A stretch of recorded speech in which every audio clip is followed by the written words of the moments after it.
सबके जीवनों में बनी रहे। ये मेरी प्रार्थना है। आज महीने का आखिरी दिन है और एक महीना बीत गया, नए साल को शुरू हुए। बहुत जल्दी सब कुछ बीतता जा रहा है। प्रभु का धन्यवाद हो। आइए हम प्रार्थना करेंगे। इस सभा को स्टार्ट करने से पहले प्रभु यीशु मसीह, हम आपको धन्यवाद देते हैं और आज दोपहर के समय हम यही कहना चाहते हैं कि हमें केवल आप चाहिए। केवल प्रभु आप चाहिए। केवल हमें आपको प्रसन्न करना है, हमें आपको देखना है, हमें आपको सुनना है, हमें आपको जो पसंद आता है वही करना है। प्रभु इस समय हम अपने आप को कंप्लीटली आपके हाथ में सौंप देते हैं। चाहे हम आराधना करें, चाहे हम वचन सुने या किसी भी प्रकार से प्रार्थनाएं हों, पिता परमेश्वर हमें बस आपके उपस्थिति में रहना है। हर समय उठते बैठते हम आपको चाहते हैं। यीशु मसीह के नाम से मांगते हैं, आमीन। प्रभु का धन्यवाद हो। अब ये समय होगा भाई आकाश और ज्ञानवी के लिए कि हमको आराधना में ले चले, जहां हम उसकी और भी नज़दीकी में चल सके और उसको और भी ज़्यादा जान सके। भाई आकाश। जी जी। Thank you so much aunty. सबको जय मसीह की। परमेश्वर का धन्यवाद करते हैं आज के एक और इस दिन के लिए जो परमेश्वर ने हमें दिया कि हम यहाँ उसकी उपस्थिति में बैठे हैं। और आइए इससे पहले हम लोग आज की आराधना की ओर जाए। मैं आपके साथ एक वचन पढ़ना चाहूँगी जो आपको मिलेगा प्रकाशित वाक्य की पुस्तक, उसका 4 अध्याय और उसकी 8वीं आयत में ऐसा लिखा है कि चारों प्राणियों के 6 पंख हैं और चारों ओर और भीतर आंखें ही आंखें हैं, और वे रात दिन बिना विश्राम लिए या कहते रहते हैं कि पवित्र पवित्र पवित्र प्रभु परमेश्वर सर्वशक्तिमान, जो था और जो है और जो आने वाला है। हालेलुया। धन्यवाद करते हैं कि हम ऐसे परमेश्वर की आराधना करते हैं जो आदि है, जो अंत है, जो अल्फा है, जो ओमेगा है ना, जिसका कोई समय नहीं है, जो समय से बाहर है, जो सर्वशक्तिमान है, जो पवित्र है और अति पवित्र है ना। हम परमेश्वर आपको धन्यवाद करते हैं यीशु मसीह। इस समय में पिता परमेश्वर आपकी स्तुति करते प्रभु, क्योंकि आप ही राजाओं के राजा है, आप ही प्रभुओं के प्रभु है पिता परमेश्वर। हम आपके नाम को पिता ऊंचे पर उठाते प्रभु। धन्यवाद करते पिता कि जब हम आराधना करते प्रभु, आपका सिंहासन हमारे बीच में होता है प्रभु यीशु मसीह। आप हमारी आराधनाओं को सुनते हैं, ग्रहण करते प्रभु। हम धन्यवाद करते पिता, और इस पूरे आराधना के समय को पवित्र आत्मा हम आपकी अधीनता में देते प्रभु, खुद को आपके हाथों में देते प्रभु यीशु मसीह, और मांगते पिता परमेश्वर कि जो आराधना हो प्रभु वो किसी मनुष्य को नहीं प्रभु, पर सिर्फ और सिर्फ पिता आपको महिमा देने वाली हो पिता परमेश्वर। हम धन्यवाद करते हैं पिता, यीशु के नाम से मांगते हैं, आमीन आमीन। तू पवित्र पवित्र है,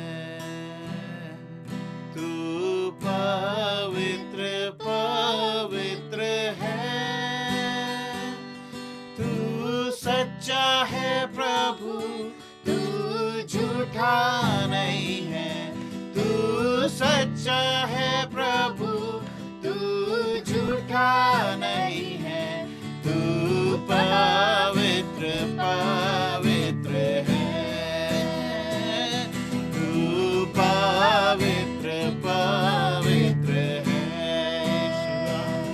तू सामर्थी भय योग्य है, तू स्वर्गों के स्वर्ग में है,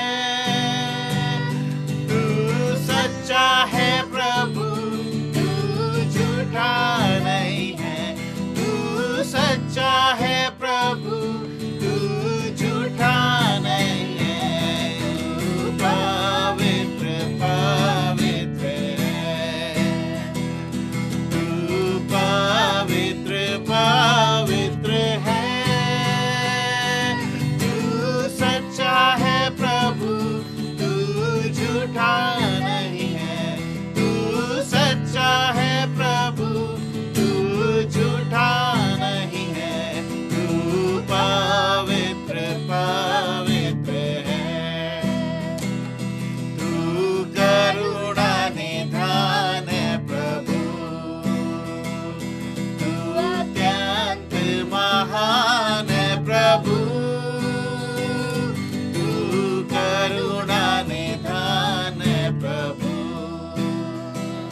लोगों को सच्चा चंगा है करते पिता प्रभु, परमेश्वर तू प्रभु झूठा धन्यवाद करते हैं नहीं यस है, जीसस तू हालेलुया प्रभु धन्यवाद हो पवित्र पिता धन्यवाद हो पवित्र परमेश्वर है, आपको धन्यवाद हो धन्यवाद तू हो अधर्मों को क्षमा करता है, सारे रोगों को चंगा करता है,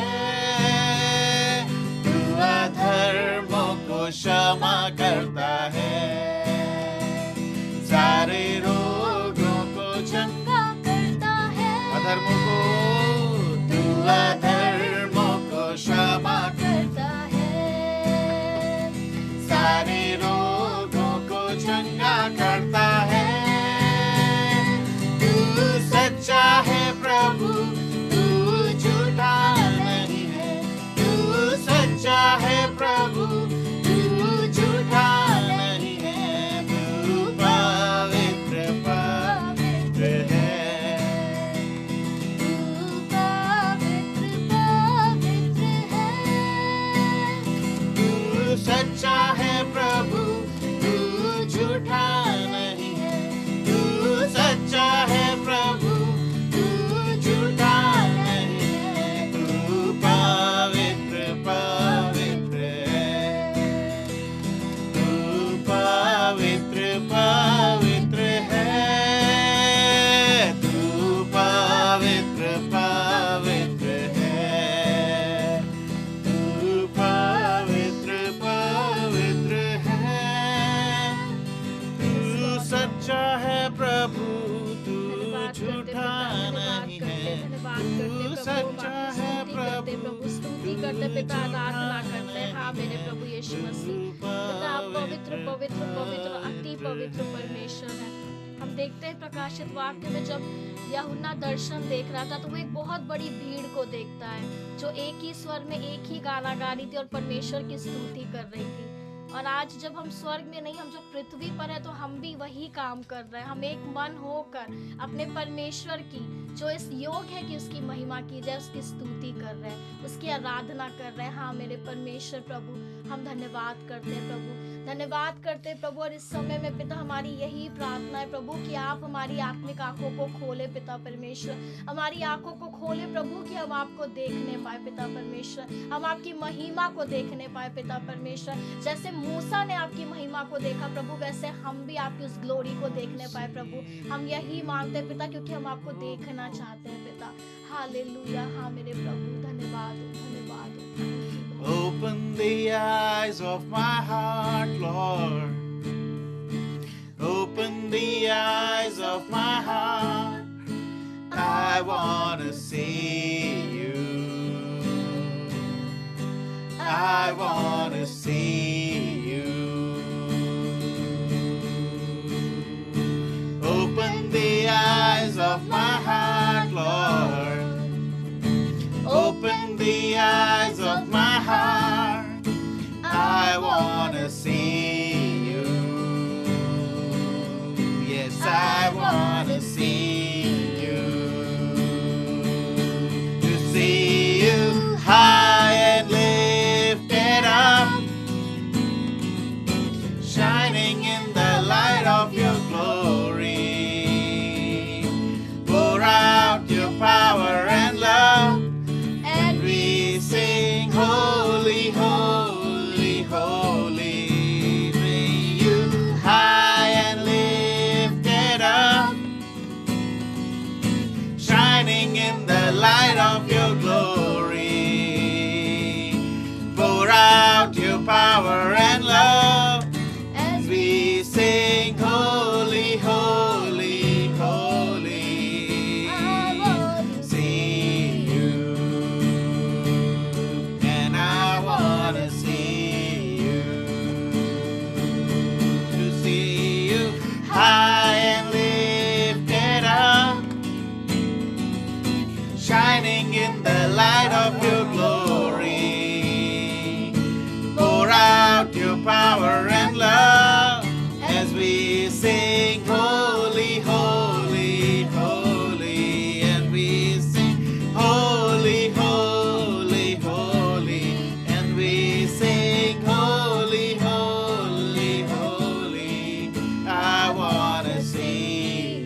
बढ़कर आपका वो प्रकाश, आपका वो तेज प्रभु आज हमारे चेहरे पर हो पिता परमेश्वर, हमारे चेहरे पर होने पाए प्रभु कि लोग आपकी उस चमक को देखने पाए पिता परमेश्वर, आपकी उस ज्योति को देखने पाए पिता परमेश्वर। हालेलुया। हाँ मेरे प्रभु पिता, हम यही मांगते पवित्र परमेश्वर, धन्यवाद करते हैं पिता। Oh, holy, holy, holy, I wanna see you. I wanna see you. I wanna see you. Oh, I wanna see you. Open the eyes of my heart, Lord. Open the eyes of my heart. I wanna see you. I wanna see you. I wanna see you. And I wanna see you.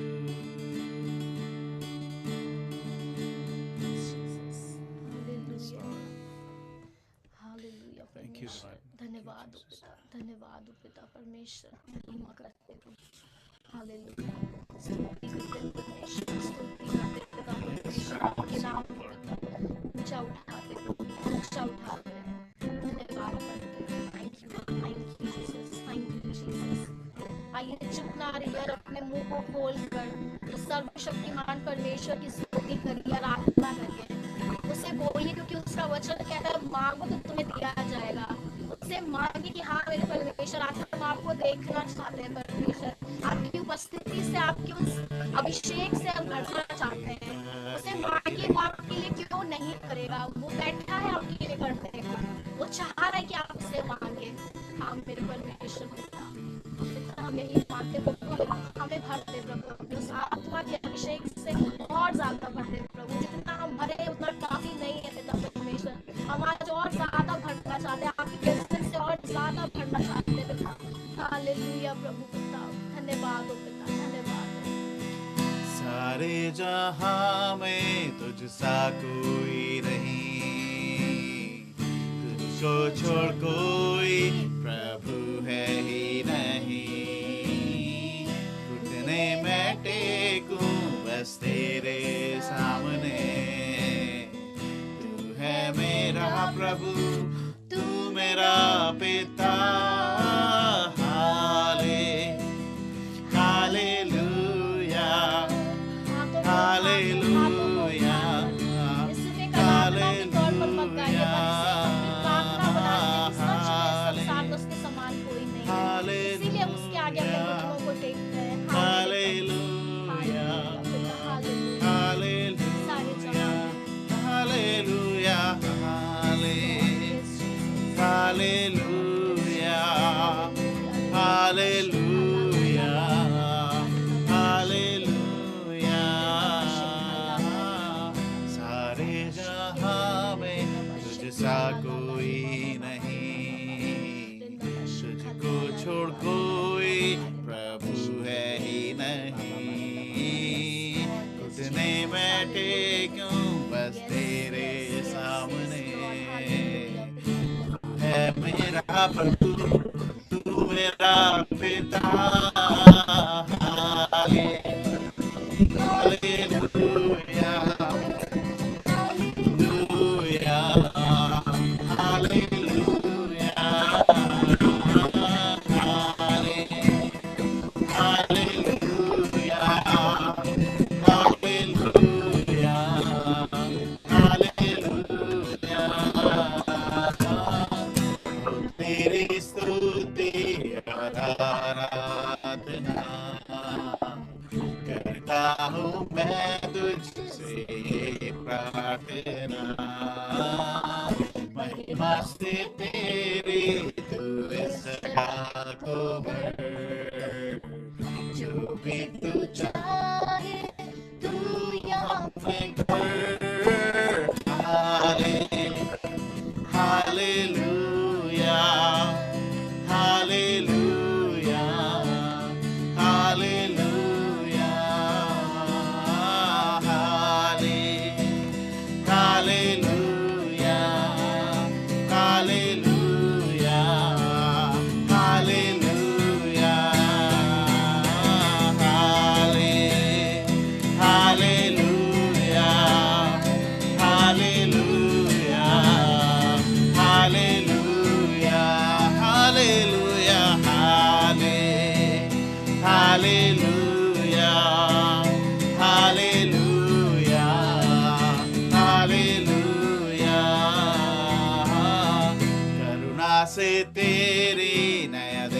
उठाता है, ढाल बनकर मेरी मुझको बचाता है।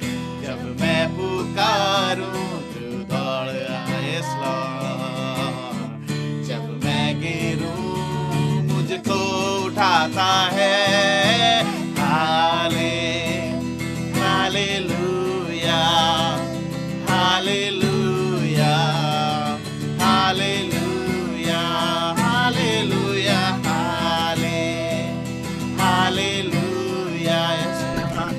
Hallelujah, hallelujah,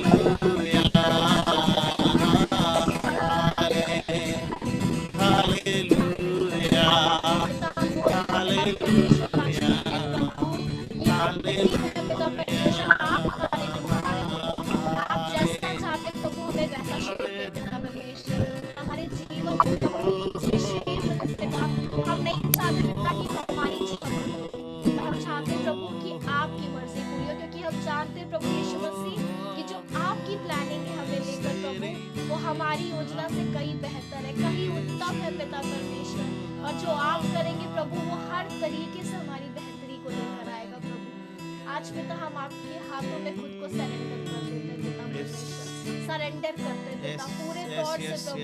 हमारी सोच, हमारे विचार, हमारा शरीर, हमारी प्राण, हमारी आत्मा प्रभु हम आपके कंट्रोल में देते हैं। पवित्र आत्मा आप जुम्बिश करें, पवित्र आत्मा आपका कब्जा हो पिता परमेश्वर। अपने अनुसार अपनी रीति से प्रभु हमें चलाए, हमें सिखाए, हमें बढ़ाए प्रभु, हमसे बात करे प्रभु, और हमारे जीवनों में प्रभु होने दे कि हम एक बड़े बदलाव को देखने पाए पिता परमेश्वर।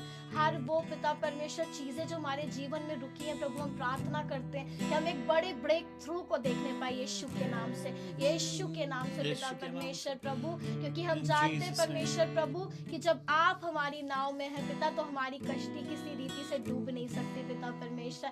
आप हमारे रखवाले प्रभु, आप हमारे हाथ को थाम कर हमें बढ़ाते प्रभु, और इसलिए हम किसी रीति से कभी नहीं गिरेंगे, कभी नहीं डगमगाएंगे पिता परमेश्वर, पर आपके हाथ को थाम कर प्रभु बिना किसी संदेह के हम बढ़ते चले जाएंगे प्रभु यीशु मसीह। हम धन्यवाद करते, धन्यवाद करते, प्रार्थना करते पवित्र आत्मा कि इस दौड़ में प्रभु जिसमें हम दौड़ रहे हैं पिता, आप हमारी मदद करें कि हम निशाने की ओर दौड़ते चले जाएं, ताकि वो इनाम, वो मुकुट प्रभु जो आपने हमारे लिए रखा है पिता, वो हमें मिलने पाए प्रभु यीशु मसीह। हम धन्यवाद करते प्रभु, धन्यवाद करते पिता परमेश्वर, और विश्वास करते पिता कि जैसे आज हम इस पृथ्वी पर आपकी आराधना कर रहे हैं प्रभु, जब हम आपसे मिलेंगे पिता, हम फेस टू फेस अपने हाथों को उठाकर आपके नाम को महिमा देने पाएंगे पिता।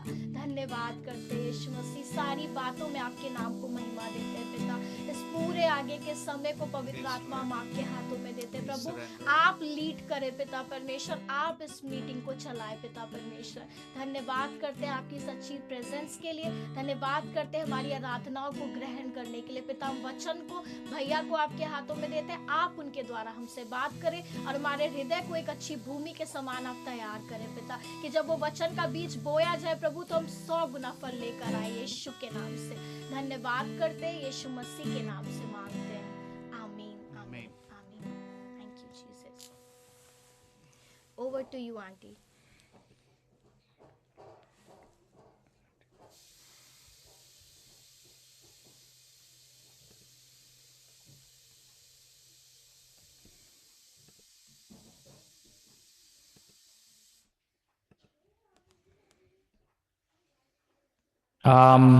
मम्मी आई थिंक आंटी का लीव हो गया है या नहीं है। अच्छा हाँ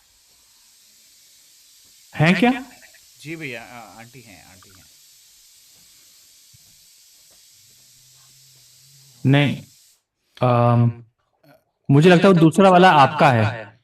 दो दो हैं भैया, दो हैं। असल में हमने अपना नाम नहीं चेंज किया है। हाँ नहीं, एक तो अच्छा, पर दूसरा वाला मम्मी। आंटी जो है, हो सकता है हाँ हाँ है। भैया आंटी को और मुझे थोड़ा अब वो को होस्ट कर देंगे। तुम को होस्ट हो गए? हाँ, आंटी और मुझे।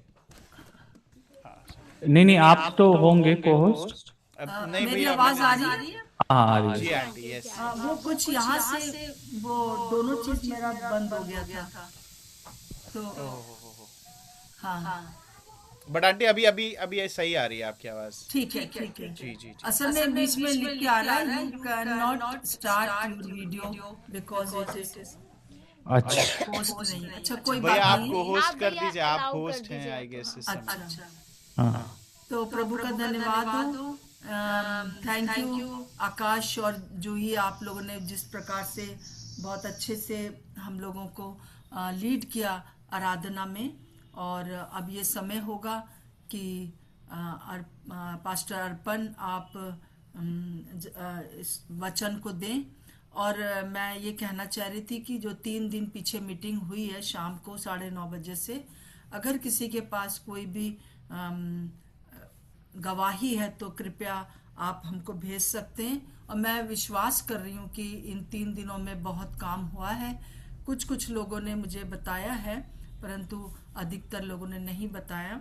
सो ये समय अभी अर्पण को देंगे, परंतु अगर कोई गवाही आप देना चाहते हैं तो बाद में हम लोग इसको वो करेंगे। ओके, अर्पण, पास्टर अर्पण, आपको ये समय ओके होगा वचन के जी लिए। हाँ थैंक यू वेरी मच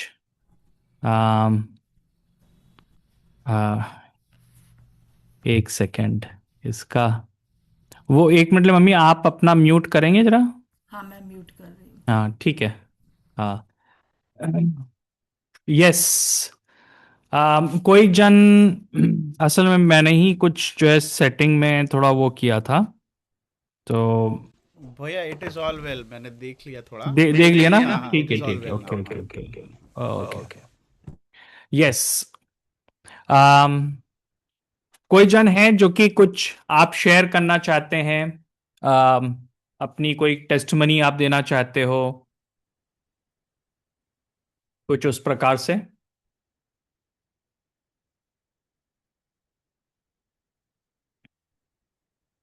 नहीं तो हम लोग जो हैं कंटिन्यू कर सकते हैं एंड आज मैंने पिछली बार हम लोग जो थे यशाया की किताब पे देख रहे थे और मुझे लगा कि हम लोग जो हैं थोड़े नया नियम का अध्ययन करेंगे और नए नियम में जो व्यक्तिगत पत्र हैं जो कि पौलुस ने लिखा है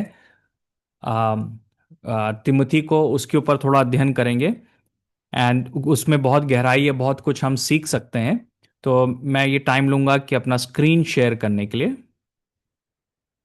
और जी हाँ जी हाँ तो आज हम लोग पहला तिमुथियस को देखेंगे और हमारा उद्देश्य ये है कि जो बाइबल स्टडी हो रही है कि हम लोग इन सच्चाइयों को अपने जीवन में लागू कर सकें अगर हम लागू नहीं कर पा रहे हैं तो फिर व्यर्थ है एंड उसी पे हम लोग जो है अध्ययन करेंगे मैं सोचता हूँ कि हम सब ने कभी ना कभी पहला तिमुथियुस और दूसरा तिमुथी हमने पढ़ा होगा मेरा ये भी उद्देश्य है कि जब हम लोग इसका अध्ययन कर रहे हैं तो हम लोग खुद भी जो है वचन को पढ़ना सीख सकें है ना वचन को पढ़ना भी जो एक स्किल है सिर्फ पढ़ना ही इंपॉर्टेंट नहीं है पर हम कैसे उसको पढ़ रहे हैं और उसका अध्ययन कर रहे हैं वो भी बहुत इंपॉर्टेंट बात है और वो हमारे आत्मिक जीवन के लिए बहुत ज़रूरी है अगर हमको मालूम नहीं है कि कैसे वचन का अध्ययन करना है तो हम गलत निष्कर्ष पे भी आ सकते हैं और गलत शिक्षाओं में भी हम लोग जा सकते हैं सो ये सैटरडे की बाइबल स्टडी का एक उद्देश्य ये है कि हम जो है वचन को सही से हम लोग डिवाइड कर सकें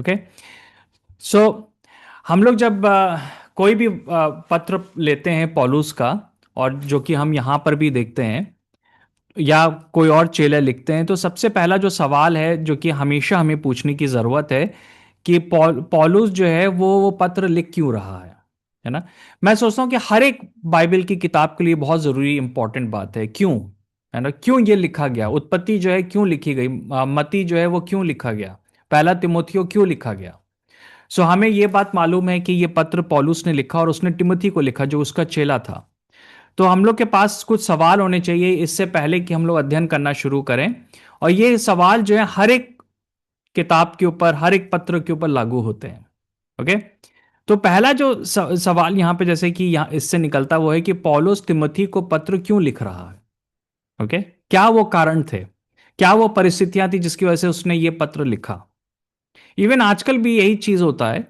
कि अगर हम किसी को ईमेल भेज रहे हैं, कोई पत्र लिख रहे हैं, उसका कोई कारण होता है, उसका उद्देश्य क्या है। इवन कोई किताब भी लिखता है तो वो हमेशा जो है वो एक उद्देश्य के साथ लिखता है एक लेखक। तो हमें मालूम होना चाहिए कि क्या वो उद्देश्य है, क्या वो परिस्थितियां हैं जिसकी वजह से वो लेखक लिख रहा है, क्या वो अनुभव है जिसकी वजह से वो लेखक जो है उसको लिख रहा है। ओके। सो ये एक पहला सवाल है जो कि हम लोग को अपने दिमाग में सोचना चाहिए। दूसरा सवाल ये है कि कोई भी हम किताब पढ़ रहे हो, कोई भी पत्र पढ़ रहे हो, जो दूसरी बात है वो ये है कि वो what are the words ideas phrases being repeated, वो बार बार दोहराए जा रहे शब्द, विचार और वाक्यांश क्या हैं, है ना। कि अगर आप कोई किताब को पढ़ रहे हो तो कौन सा आइडिया जो बार बार आ रहा है, कौन सी बात है जो कि बार बार वो दोहराया जा रहा है, कोई शब्द है जो कि बार बार दोहराया जा रहा है, कोई सेंटेंस है जो कि बार बार दोहराया जा रहा है। जैसे उदाहरण के लिए मैं जो था आजकल अपने व्यक्तिगत समय में मैं पहला शैम्बुल का अध्ययन कर रहा हूं और मैं एक एक शब्द को मैं देख रहा हूं जो कि बार बार रिपीट हो रहा है, वो है हृदय। और पूरा जो पहला शैम्बुल है वो है मनुष्य के हृदय के बारे में, कि हमारी हृदय की नियत क्या है। वो उसका मेन थीम है, क्योंकि वो वर्ड जो है, वो फ्रेज जो है वो बार बार रिपीट किया गया है। ओके। खास तौर से हम पॉलुस के साथ भी देखते हैं कि पॉलुस जो है वर्ड्स का रेपिटेशन बहुत करता है ना, क्योंकि उससे हमको समझ में आता है कि वो क्या बोलना चाह रहा है ना, वो क्या चीज को वो बोलना चाह रहा है। मैं आपको बताना चाहता हूं वैसे भी कि कम्युनिकेशन में जब हम कोई चीज का रेपिटेशन करते हैं ना, कोई आइडिया का, कोई विचार का रेपिटेशन करते हैं, उसको दोहराते हैं, बार बार बोलते हैं, तो वो जो है ऑडियंस के ऊपर उसका ज्यादा असर होता है। तो ना ही पौलुस जो था वो एक बहुत ही अभिषिक्त जन था, पर लेकिन इवन वो संसारिक तरीके से भी जो है वो बहुत ही कॉम्पिटेंट कम्युनिकेटर था, है ना। हम लोग एक्चुअली में वो चीज आजकल बहुत देखते हैं। अगर आपने अमेरिका के जो प्रेसिडेंट हैं ट्रम्प, आप उनको कभी बोलते हुए सुनिएगा, और वो जो है ना वो बहुत एलिक्वेंट नहीं है, मतलब वो जो है उनका बोलना बहुत अच्छा नहीं है, पर लेकिन जो उनका कम्युनिकेशन है वो बहुत पावरफुल है। उसका एक बहुत बड़ा रीजन है, आप कोई भी उनकी स्पीच को लेंगे तो आप देखेंगे कि वो एक ही वर्ड को बार बार रिपीट करते हैं, कई बार एक सेंटेंस को वो बार बार रिपीट करते हैं। अगर वो 5 मिनट कुछ बोलेंगे तो he will be repeating same phrases again and again, है ना। इवन अगर उनके उनके दिमाग में कोई शब्द होगा तो वो आप वो बात को जो है, वो आइडिया को उनके हर एक भाषण में आप सुनेंगे, है ना। उसका रीजन होता है कि जब कोई चीज को आप बार बार बोलते हो तो उसका सुनने वाले के ऊपर जो है ज्यादा असर होता है। ओके। ये एक टेक्निक है जो कि आज भी जो है बहुत अच्छे जो कम्युनिकेटर्स हैं वो यूज़ करते हैं, पॉलिटिशियंस यूज़ करते हैं, जो बड़ी बड़ी कंपनीज के लीडर्स होते हैं वो यूज़ करते हैं। तो अगर आप कोई भी किताब, बाइबल की किताब का मतलब जानना चाहते हैं तो आप देखिए कि कौन कौन से वो आइडियाज़ हैं, कौन कौन से वो फ्रेजेस हैं जो कि बार बार जो हैं वो दोहराए जा रहे हैं। ओके। तो हम लोग जो है इन इस चीज़ को हम लोग देखेंगे। फिर तीसरी बात है कि वो कौन सा विषय है जो इस पत्र को आपस में जोड़ता है। ज्यादातर हर एक पत्र में 2-3 थीम्स होते हैं, विषय होते हैं। ओके। और वो पूरे पत्र को एक साथ वो जोड़ता है। ओके। वो हमें देखने की जरूरत है, वो यूनिटी कहां से आ रही है, राइट। और वो थोड़ा बहुत कनेक्टेड है जो दूसरी बात मैंने बोला उससे, कि जो आइडियाज बार बार रिपीट हो रहे हैं, कई बार जो विषय होता है, जो थीम होता है, वो उसमें ही छुपा हुआ रहता है ना। तो हम लोग जो पहला तिमोथी का अध्ययन करेंगे तो हम देखेंगे कि कौन कौन सी बातें जो कि बार बार रिपीट करी गई हैं। ओके। तो फिर हमको ये एक बात आखिरी में जो अपने आप से पूछने की जरूरत है, और जो कि प्रैक्टिकल बात है, वो ये है कि उस चीज को मैं अपने जीवन में कैसे लागू करता हूं, मैं अपनी वास्तविकता में कैसे लागू करूं। ओके।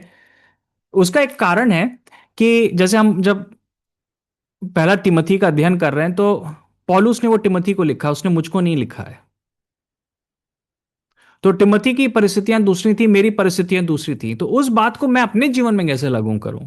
दूसरी बात है कि पौलुस ने जो लिखा वो 2000 साल पहले लिखा, उसकी वास्तविकता दूसरी थी, उसका जो राजनीतिक वास्तविकता थी वो दूसरी थी, उसका जो जोग्राफिकल वास्तविकता थी वो दूसरी थी, मेरी जोग्राफिकल वास्तविकता बिल्कुल दूसरी है, राइट। मैं जिस समय रह रहा हूं वो एकदम डिफरेंट बात है, मेरा कल्चर जो है वो बिल्कुल डिफरेंट है। तो कैसे मैं उस चीज को अपने जीवन में मैं लागू कर सकता हूं, है ना? कैसे कलीसिया जो है, जो चीज 2000 साल पहले लिखी है, वो अपने जीवन में वो कैसे उसको लागू करें, है ना? ये बहुत इंपॉर्टेंट बात है जो कि हमको समझना होता है, और मुझे लगता है कि ये सबसे इंपॉर्टेंट पार्ट होता है, क्योंकि अगर आप इस चीज को नहीं कर रहे हैं तब तो बाइबल पढ़ने का कोई फायदा नहीं हुआ, क्योंकि हम बाइबल को, इसका मतलब है पढ़ रहे हैं प्रचार के लिए, हम पढ़ रहे हैं कि हम दूसरों को से हम बहसबाजी करें, पर लेकिन हम इसलिए नहीं पढ़ रहे हैं कि हम अपने जीवन में बदलाव चाहते हैं। तो ये, जब भी आप बाइबल पढ़ो हमेशा ये क्वेश्चन बाय डिफॉल्ट आपके दिमाग में घूमता रहना चाहिए कि मैं इसको अपने जीवन में कैसे लागू करूं। ओके। तो ओ सॉरी, ये कुछ बातें थी जो कि हम लोग अध्ययन करेंगे,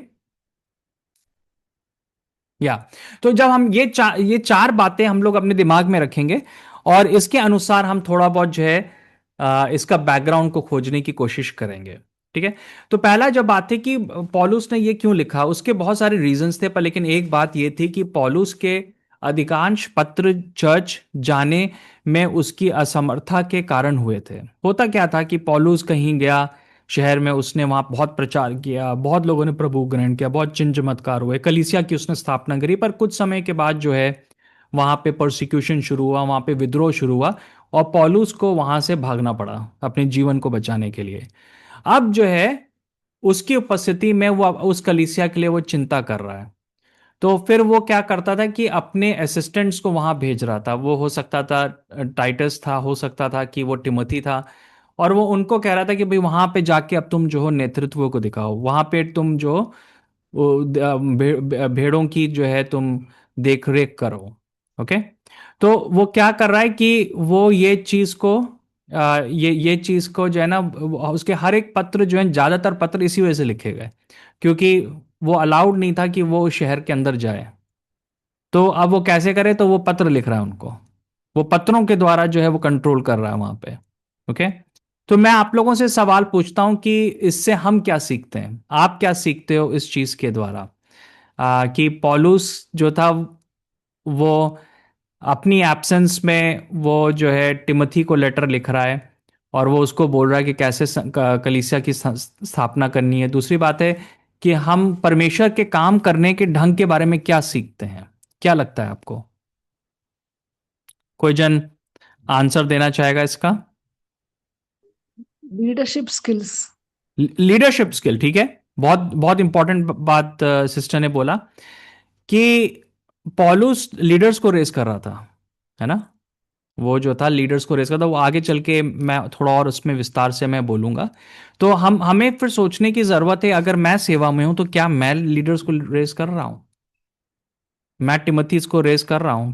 जिस चर्च में आप जा रहे हैं वहां पे क्या वो नए लीडर्स को रेस कर रहे हैं? नेक्स्ट जनरेशन के लीडर्स को आप रेस कर रहे हैं? अगर कल पास्टर नहीं हुआ तो वहां पे लोग हैं जो कि लीड करने के लिए रेडी हैं, है ना?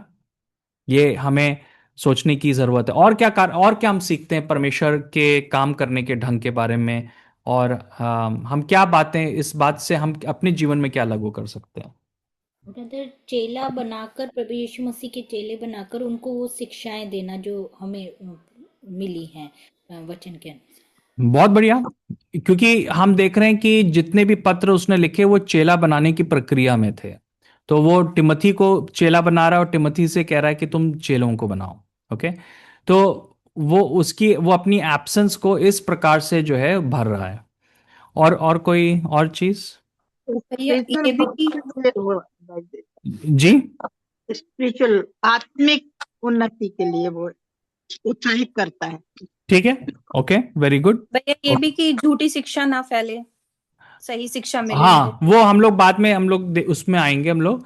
पर अभी हम लोग इस बात से क्या सीखते हैं कि परमेश्वर के काम करने के ढंग के बारे में हम क्या सीखते हैं, या पौलुस के काम करने के ढंग के बारे में। तो मैं बताना चाहता हूं कि मैं क्या सीखता हूं। मैं ये सीखता हूं कि कभी कभी परमेश्वर जो है वो रुकावट लाता है, वो परसिक्यूशन को लाता है, क्योंकि उसमें भी वो अपनी योजना को पूरी कर रहा है। इसमें क्या परमेश्वर की योजना थी कि अगर शायद पौलुस जो है वो उस शहर में रहता, इफिसों की का शहर था। तो वो जो है कभी भी टिमोथी को तैयार नहीं करता। पर परमेश्वर ने पौलुस को वहां से हटाया ताकि टिमोथी जो है वो अपने पाँव पे खड़ा हो सके। ओके। तो हम क्या देख रहे हैं कि परमेश्वर जो है इवन परसिक्यूशन को और कई बार हमारी जीवन में जो रुकावटें आती हैं उनको वो ब्लेसिंग में बदलता है, दूसरों के लिए वो ब्लेसिंग में बदलता है ना। और इसमें इससे एक और वो हो रहा था कि हर जगह जो है पौलुस को बाहर कर दिया जा रहा था, तो वो नई जगह जा रहा था, नई जगह वो कलीसिया की स्थापना कर रहा था। तो रुकावटें हमेशा जो हैं वो गलत नहीं होती हैं, कई बार रुकावटें जो है वो हमारे लिए अच्छी होती हैं, है ना। परसिक्यूशन भी जो है वो कई बार जो है एक ब्लेसिंग का कारण जो है बन सकता है। ओके। इसमें एक और बात जो कि मैं समझता हूँ वो ये है कि पौलुस जो था वो एक बहुत ही अभिषिक्त व्यक्ति था, बहुत ही करिस्मेटिक लीडर था। पर कई बार हम लोग जो हैं कलीसिया गलती कर सकती है कि वो पौलुस की तरफ ज़्यादा देखे बनिस्बत परमेश्वर की, क्योंकि पौलुस एक सुपरस्टार टाइप था। तो परमेश्वर ने उसको हटा दिया ताकि लोगों की आंखों में स्वयं परमेश्वर जो है वो उठाया जाए, है ना। तो ये कुछ रीजंस हैं जो कि हम देखते हैं हर बार पत्र में। एक और बात जो कि मैं ऐड करना चाहूंगा वो ये था कि आप पौलुस के जीवन से देखें कि पौलुस कितना अच्छा कम्युनिकेटर था। वो हमेशा कम्युनिकेट कर रहा था, अगर वो वहां पे नहीं है तो वो कम्युनिकेट कर रहा था, है ना। हम लोग कई बार जो है कम्युनिकेशन में उतने अच्छे नहीं होते, मिनिस्ट्री में कम्युनिकेशन बहुत इंपॉर्टेंट है। हर एक चीज जो हम कर रहे हैं हमें कम्युनिकेट करके करने की जरूरत है। ओके। सो बहुत सारी बातें हैं जो कि हम इस प्रकार से हम सीख सकते हैं जब हम पहले सवाल को करते हैं कि भाई पौलुस ने ये पत्र क्यों लिखा, उसके पीछे का बैकग्राउंड ये था। ओके। फिर हम क्या देखेंगे कि एक और जो दूसरी जो बात थी यहाँ पे वो ये था कि जो कि सिस्टर ने एक दो लोगों ने बोला भी है, वो है कि परमेश्वर ने ये चीज को इसलिए अलाउ किया कि क्योंकि इस वजह से उन्होंने टिमोथी को एक सही वजह से उन्हें टिमोथी को एक अगवा के सॉरी वो रेपिटेशन हो गया कि टिमोथी को एक अगवे के रूप में तैयार करने का फैसला किया, के रूप में तैयार, दो वो बार बार उसका रिपीटिशन हुआ है। तो जो आइडिया था कि लीडर्स को रेस करना है। ओके। लीडर्स को रेस करना बहुत इंपॉर्टेंट है, हम बाइबल में इस चीज को हम देखते हैं। किसी ने कहा कि चेला बनाना ताकि वो दूसरे को चेला बना सके। तो हम लोग जो है ना, जैसे वो एम्बे का वो नहीं होता, फॉर्मूला होता है कि आप अपने नीचे मेंबर बनाएं, वो अपने नीचे मेंबर बनाएं, फिर वो उनके अपने नीचे मेंबर बनाएं। ये कुछ कुछ जो है उस प्रकार से था कि पौलुस ने जो है टिमोथी को लीड किया, अगर टिमोथी ने दूसरों को लीड किया, है ना। क्योंकि जो लीडर्स होंगे वो हमेशा तो नहीं रहेंगे, किसी कारणवश एक दिन वो हट जाएंगे। तो अगर वो हट गए तो क्या कलीसिया में लोग हैं जो कि उस कलीसिया को देखने के लिए रेडी हैं। बहुत सारी कलीसियाएं जो हैं वो आगे नहीं बढ़ पाई क्योंकि जो मेन पास्टर्स थे उन्होंने नेक्स्ट लेवल के लीडर्स को रेज अप नहीं किया। कई बार जो है हम देखते हैं कई संस्थाओं में ये प्रॉब्लम रही कि पहली जनरेशन ने बहुत मेहनत करी पर उन्होंने फिर नेक्स्ट जनरेशन को जो है तैयार नहीं किया। ओके। पर हम यहाँ पे देख रहे हैं कि जो पौलुस का एक कारण था लिखने का वो ये था कि जो टिमोथी है वो लीडरशिप में आगे बढ़ सके, वो अपने अपने रोल में अपनी कॉलिंग में वो आगे बढ़ सके। क्या हम किसी और की हेल्प कर रहे हैं कि वो लीडरशिप में आगे बढ़ सकें? क्या हम किसी की हेल्प कर रहे हैं कि वो नेतृत्व में आगे बढ़ सकें? ओके। तो हम जो है इन बातों को हम लोग देखेंगे ना। फिर हम ये एक बहुत इंपॉर्टेंट बात है, जैसे मैंने आपसे बताया था कि कौन सी वो बातें हैं जो विचार हैं जो बार बार रिपीट किए जा रहे हैं, है ना। वो कौन से थीम है, विषय हैं जो कि पहला तिमोथियों में कवर होता है। तो इसमें चार बातें हैं कि तिमोथी को नेतृत्व के लिए तैयार करना, है ना, या तिमोथी जो है वो अपने आत्मिक जीवन में ग्रो करे, है ना। ये एक पौलुस का कारण था कि तिमोथी जो है वो अपने आत्मिक जीवन में ग्रो करने पाए। दूसरी बात थी कि वो जो है पूरी कलीसिया के अंदर नेतृत्व और अधिकार को लेके एक ढांचा क्रिएट करना चाहता है, एक क्लैरिटी को लाना चाहता है कि अधिकार क्या है, सबमिशन का क्या मतलब है, जो चर्च के अंदर लीडर्स होंगे उनके अंदर क्या क्या क्वालिटी होनी चाहिए। ओके, टिमोथी के अंदर जो है क्या क्या लीडरशिप स्किल्स होने चाहिए, ये एक बहुत ही इंपॉर्टेंट बात है। एक स्ट्रक्चर को वो क्लियर कर रहा है ना।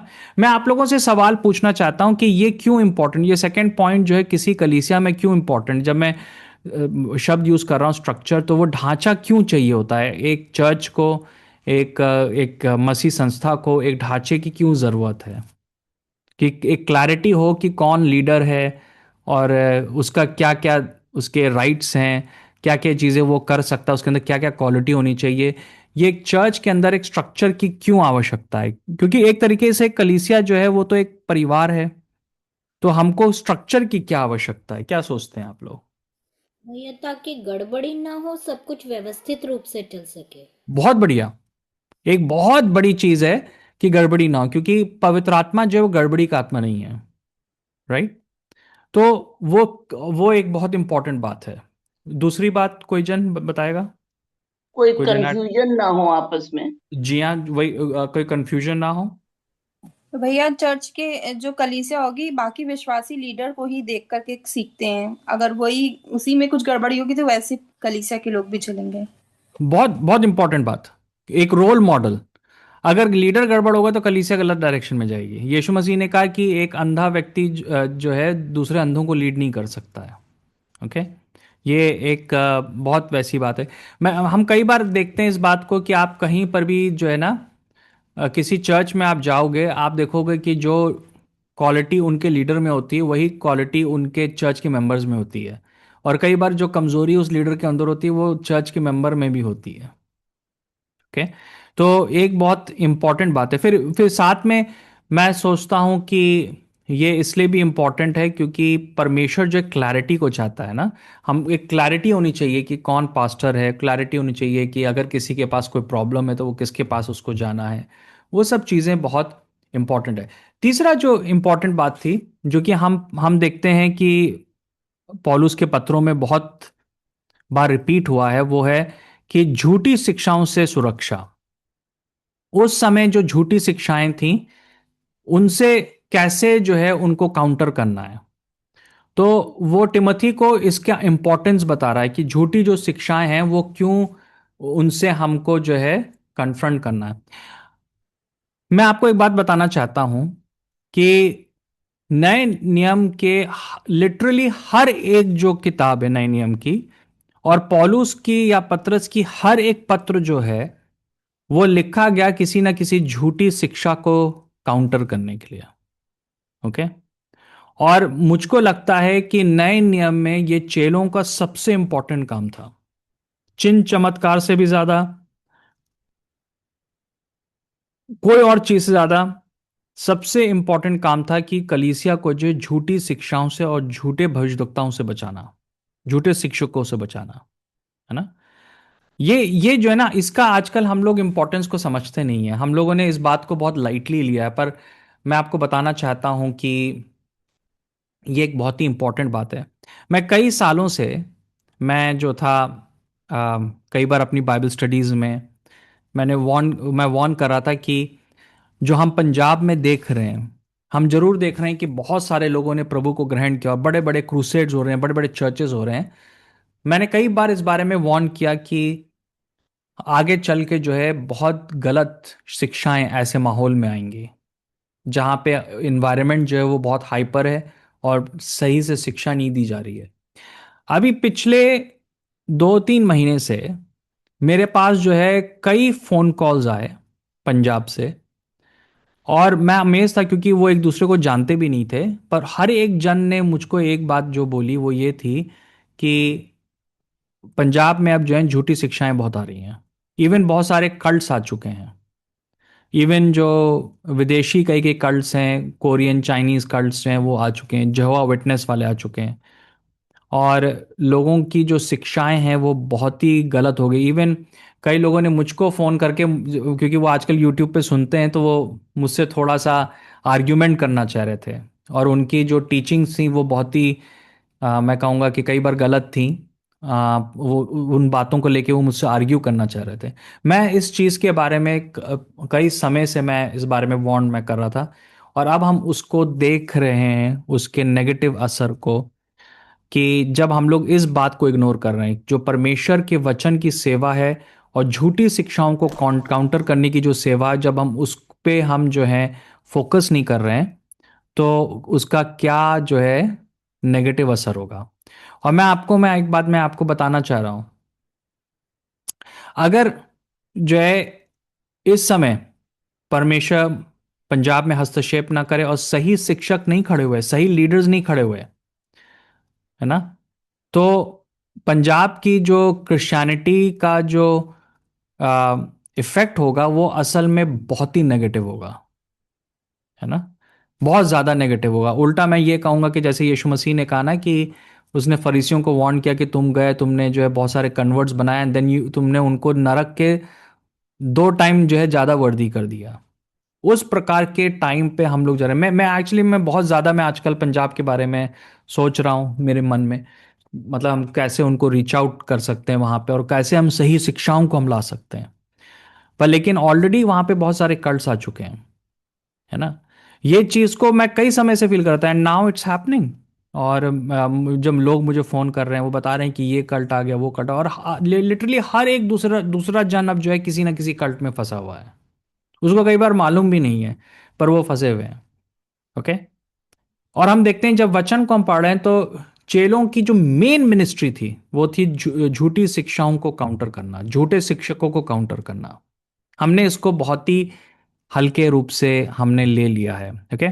फिर हम क्या देखते हैं कि जो आखिरी का पॉइंट है वो है कि कैसे हमें चर्च में बिहेव करना है।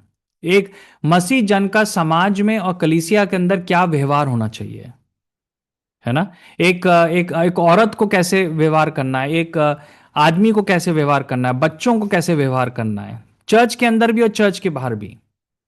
तो हम देख रहे हैं कि वो टिमोथी को इन चीजों के बारे में वो लिख रहा है। ओके। तो जब आप हम पढ़ना शुरू करेंगे तो आप इन सारे पॉइंट्स को आप एक प्रकार से जो है देखने पाओगे। ओके। तो अब हम लोग क्या करेंगे कि थोड़ा सा हम लोग जो है उसको पढ़ना हम लोग शुरू करेंगे। मैं जरा सा बाइबल ओपन कर लूं। हाँ जी हाँ।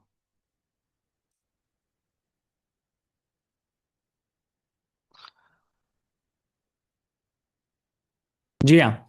सो यहाँ पे हम लोग जैसे कि देखते हैं कि पहला तिमुथियो और उसके एक और 1 और 2, कोई जन पढ़ देगा पहला तिमुथियो उसका 1 और 2, कोई पढ़ दे कृपया करके।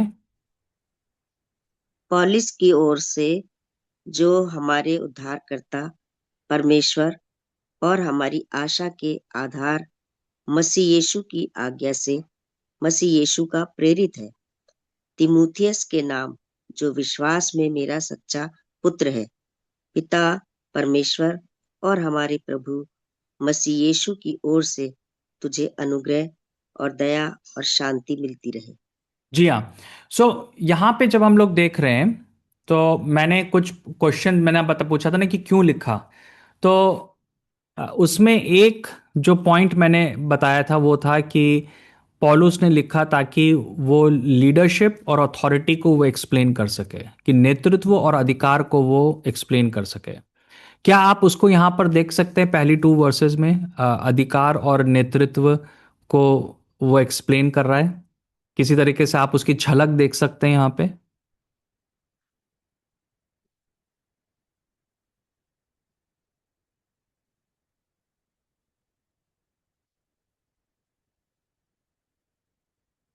कोई जन ट्राई करेगा। भैया पॉलुस यहाँ पे एज अ लीडर उसको गाइड भेज रहा है लेटर, जी उसमें हम हाँ। उसके अधिकार को देख रहे हैं कि वो आज्ञा दे यस, रहा है जी। बिल्कुल, बहुत अच्छा आपने बोला कि पौलुस ने कहा कि वो प्रेरित है ना, वो अपोस्टल है। कई लोग सोचेंगे कि हर बार पौलुस ये बोलता है कि मैं परमेश्वर का प्रेरित, तो लोग सोचेंगे कि वो घमंडी है। तो आपको क्या लगता है कि पौलुस जो था वो हमेशा जो है क्यों ये लिखता था, अपने आप को हमेशा इंट्रोड्यूस कर रहा था कि मैं एक अपोस्टल हूँ, है ना, क्यों इस प्रकार से वो लोगों को बता रहा था? क्या सोचते हैं आप?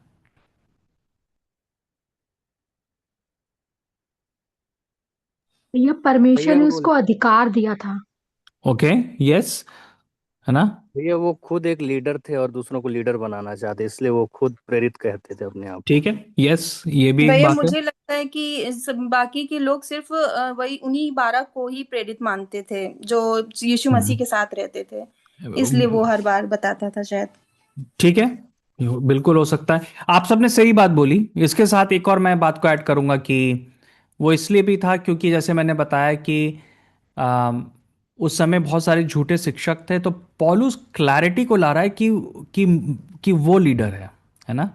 वो अपने आप को सेल्फ एग्जॉल्ट करने के लिए नहीं बोल रहा था कि वो प्रेरित है। वो ये नहीं चाह रहा था कि लोग आके उसके सामने झुकें या उसके लिए जो है क्या कहते हैं, कोई सलाम करें उसको। ये नहीं, वो ये बताना चाह रहा था कि मेरे पास अधिकार है और मैं जो हूँ वास्तविक प्रेरित हूँ। बहुत सारे लोग जो बुला रहे हैं अपने आप को प्रेरित, वो नहीं है ना? तो वो अपनी लीडरशिप की पोजीशन को वो क्लियर कर रहा था। फिर उसने ये भी बता दिया कि टिमोथी को कि वो उसका चेला है, क्योंकि उसने कहा कि तुम मेरे जो एक सच्चे पुत्र हो। ओके, तो उसने वो फादर और सन का रिलेशनशिप लाकर उसने लीडरशिप और अथॉरिटी को यहाँ पर एक्सप्लेन किया, है ना? और मुझे लगता है कि ये चीज़ जो है ना बहुत इंपॉर्टेंट है, चाहे वो परिवार हो, चाहे वो वर्क प्लेस हो, चाहे वो कलीसिया हो, कि ये अगर आप लीडर हो तो दूसरों को मालूम होना चाहिए कि आप लीडर हो, और अगर आप फॉलोअर हो तो आपको मालूम होना चाहिए कि आपका लीडर कौन है, चाहे वो कलीसिया हो या वो कोई वर्क प्लेस हो, है ना? ये चीज़ को हम देखते हैं इवन पेरेंटिंग में भी जो है, जब हम माता पिता होते हैं तो हमारे बच्चों को बहुत क्लैरिटी होनी चाहिए कि आप उनके लीडर हो, है ना? बच्चों को लीड नहीं करना है हमें, हमको उनको लीड करने की ज़रूरत है। अगर बच्चे लीड करने लगेंगे तो वहाँ पे क्या होगा? गड़बड़ी होगी। ओके, पर साथ में जो है ना, पॉलुस इस बात को भी एक्सप्लेन कर रहा है कि ये जो रिलेशनशिप है, एक एक अधिकार का और नेतृत्व का रिलेशनशिप है, ये सिर्फ वहीं तक सीमित नहीं है, पर लेकिन ये एक प्रकार से एक पर्सनल रिलेशनशिप है, क्योंकि वो उसका स्पिरिचुअल फादर था, है ना? वो इसका स्पिरिचुअल फादर था। और यहाँ पे जो है ना, कलीसिया जो है वो संसार की जो कंपनीज होती हैं उनमें उनसे अलग है, क्योंकि संसार में जो होते हैं वो बॉस और सर्वेंट का, बॉस और एम्प्लॉय का रिलेशनशिप होता है, पर कलीसिया के अंदर जो है एक पिता और बच्चे का रिलेशन होता है, राइट? एक माता और बेटी का रिलेशन होता है, राइट? एक भाई और बहन का रिलेशनशिप होता है, और वहां से अथॉरिटी आती है ना? अथॉरिटी जो है वो सिर्फ पोजीशन से नहीं आ रही है, पर लेकिन वो रिलेशनशिप से आ रही है, वो रिश्ते से आ रही है ना? तो मैं जो कोई जन जो है आ, कोई पास्टर हो और वो सोचे कि मतलब कि वो पास्टर उसका पोजीशन है, तो वो अपने आप को थोप सकता है दूसरे के ऊपर। नहीं, वो लोग जो हैं उसको एक्सेप्ट करें। इवन अगर उसके पास वो पोजीशन नहीं भी होगी तो लोग उसको एक्सेप्ट करेंगे, अगर उसके पास वो अधिकार है, क्योंकि वो रिलेशनशिप से जो है अथॉरिटी आती है। ओके, तो यहाँ पे हम इस चीज को बहुत ही क्लियरली देख रहे हैं। फिर हम क्या देख रहे हैं कि तीसरी आयत में इस बात को वो जो है क्लियर कर रहा है कि वो मैंडेट बता रहा है ना, कि उसको क्या क्या करना। और पहली जो चीज है जो कि वो टिमोथी को वो बता रहा है कि उसको गलत शिक्षाओं से जो है अपने आप को प्रोटेक्ट करना और लोगों को उसको प्रोटेक्ट करना। और ये चीज़ को हम देखते हैं कि बार बार जो है रिपीट करा गया है। ओके, तो हम क्या देखेंगे यहाँ पे कि तीसरी से लेके सातवीं आयत, कोई पढ़ देगा? तीसरी से लेके सातवीं आयत। जैसे मैंने मकदुनिया को जाते समय तुझे समझाया था कि इफिसुस में रहकर कुछ लोगों को आज्ञा दे कि अन्य प्रकार की शिक्षा ना दें और उन कहानियों और अनंत वंशावलियों पर मन न लगाएं जिनसे विवाद होते हैं, और परमेश्वर के उस प्रबंध के अनुसार नहीं जो विश्वास पर आधारित है। वैसे ही फिर भी कहता हूँ, आज्ञा का सारांश यह है कि शुद्ध मन और अच्छे विवेक और कपट रहित विश्वास से प्रेम उत्पन्न हो। जी इनको हाँ। छोड़कर कितने लोग बकवाद की ओर भटक गए हैं, हम्म। और व्यवस्थापक तो होना चाहते हैं, पर जो बातें कहते और जिनको दृढ़ता से बोलते हैं उनको समझते भी नहीं। जी हाँ, ओके, थैंक यू।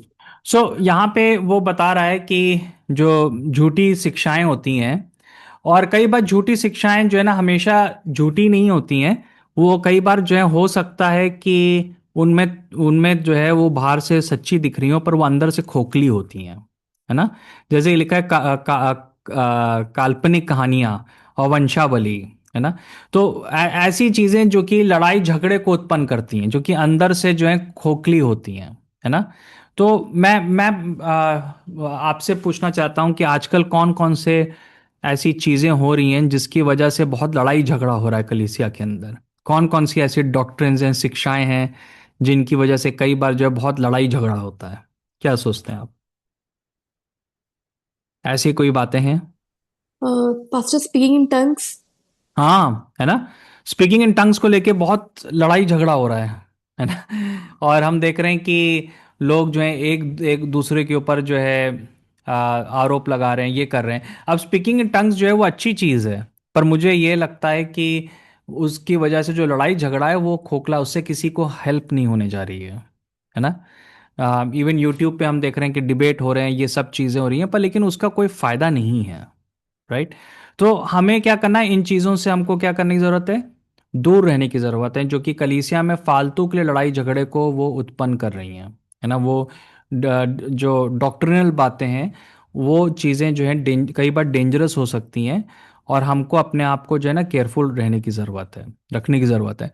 मैं एक बात आपको बताना चाहता हूँ, जो जो लोग लड़ाई झगड़ा करना चाहते हैं ना, तो वो कुछ भी खोज के लड़ाई झगड़ा करेंगे, ओके। वो कोई भी बात को उठा के बाइबल को जो है कॉम्प्लिकेटेड कर सकते हैं, और वो उससे जो है वो लड़ाई झगड़ा करेंगे, और उससे वो उनको अहमियत मिलेगी, है ना। जैसे कि उदाहरण के लिए कि कम्युनियन को लेकर है, तो एक चर्च में क्या हुआ कि वो लोग सुबह कम्युनियन ले रहे थे, तो उनमें उनके एक एल्डर को बाइबल में पढ़ा कि यीशु मसीह ने कम्युनियन जो है शाम को लिया। जो फसह के दिन जो है यीशु मसीह ने कम्युनियन जो है शाम को लिया, उसने सुबह नहीं लिया। तो वो पास्टर के पास गया, उसने पास्टर से बोला कि बाइबल में तो जो है लिखा है कि यीशु मसीह ने जो है कम्युनियन शाम को लिया, फिर हम लोग सुबह क्यों ले रहे हैं। तो उस बात पे उनके बीच में लड़ाई झगड़ा हो गया, वो चर्च का विभाजन हो गया। मैं लिटरली बता रहा हूँ, वो चर्च का विभाजन हो गया। एक एक पार्ट था चर्च का जो कि सुबह कम्युनियन ले रहा था, दूसरा पार्ट जो था गुस्से में शाम को ले रहा था। है ना। ये एक ट्रिवियल मैटर्स हैं, ये एक छोटी छोटी बातें हैं जिसके लेके कई बार जो है ना बहुत लड़ाई झगड़ा होता है। तो हमको वो देखना है कि जो भी परमेश्वर का जो वचन है वो इसलिए है कि हम लोग आत्मिक रीति से हम लोग ग्रो करें, ना कि इसलिए कि हम उसके ऊपर लड़ाई झगड़ा कर रहे हैं। तो हमको ये हमेशा पूछने की जरूरत है कि क्या इससे आत्मिक उन्नति हो रही कि नहीं हो रही है ना। ये हमको जो है सवाल हमको पूछने की जरूरत है। दूसरी बात है कि ये जो उसने 5वीं आयत में उसने एक बात बोला, 5वीं आयत को एक बार फिर से पढ़ देंगे, 5वीं आयत को। आज्ञा का सारांश यह है कि शुद्ध मन और हम्म। अच्छे विवेक और कपट रहित विश्वास से प्रेम उत्पन्न हो। हाँ, तो ये 3 बातें जो है ना, शुद्ध मन, अच्छा विवेक अच्छा और विवेक प्रेम, और जो है कपट रहित। ये बार बार रिपीट हुआ है। पहला तिमोथी में ये तीनों बातें जो बार बार रिपीट हुआ है, शुद्ध मन, अच्छा विवेक और प्रेम, है ना। और जैसे कि इंग्लिश में है कि सही विश्वास। तो मैं आपसे पूछना चाहता हूं कि शुद्ध मन और अच्छा विवेक से क्या मतलब हो सकता है पौलुस का?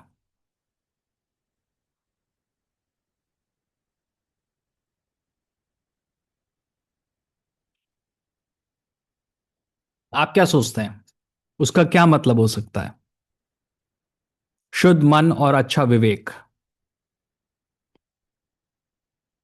मैं सोचता हूं कि पौलुस ये कहना चाह रहा है कि जब मेरा हार्ट सही होगा तो मेरी डॉक्ट्रिन भी सही हो जाएगी, है ना। पर लेकिन अगर मेरी नीयत गलत है तो आगे चल के जो है मेरी डॉक्ट्रिन भी गलत होगी, है ना। तो यहां पे जो झूठे शिक्षक थे उनकी नीयत क्यों गलत थी, उनका विवेक क्यों गलत है? क्योंकि उनमें से बहुत सारे लोग जो ये चीज़ें कर रहे थे वो दो कारणों से कर रहे थे। वो या तो पैसे की लालच की वजह से कर रहे थे, या वो अपनी महिमा चाह रहे थे, है ना? तो इस वजह से वो एक डिफरेंट बात बोल रहे थे ताकि लोग जो उनको फॉलो करें। तो उनका इंटेंशन गलत था। ओके। तो वो झूठे शिक्षक सिर्फ इसलिए नहीं थे कि उनकी डॉक्ट्रिन गलत थी, वो झूठे शिक्षक इसलिए थे क्योंकि उनकी नीयत गलत थी, उनका विवेक गलत था। अब मैं आपको बताना चाहता हूं कि ये पॉसिबल है कि कोई जन हो जो जो जिसकी डॉक्ट्रिन बिल्कुल गलत हो, पर सॉरी, कोई जन हो जिसकी डॉक्ट्रिन बिल्कुल सही हो पर उसकी नीयत गलत हो, है ना? उसकी नीयत गलत हो, तो वो भी लोग डेंजरस होते हैं। वो लोग, उनकी डॉक्ट्रिन सही है, सब कुछ सही है, वो अन्य भाषाएं मान रहे हैं, बपतिस्मे पे मान रहे हैं, त्रिएक परमेश्वर को मान रहे हैं, पर उनकी जो सेवा करने की नीयत है, वचन सुनाने की जो नीयत है, वो गलत है। राइट? तो वो भी एक बहुत ही डेंजरस बात है। जैसे कि हम देखते हैं यीशु मसीह के समय, यीशु मसीह का जो कॉन्फ्लिक्ट हुआ वो दो लोगों से हुआ, एक फरीसी थे और एक सदूसी थे। अब मैं आपसे सवाल पूछना चाहता हूं कि कौन कौन गलत शिक्षक थे, सदूसी थे या फरीसी थे?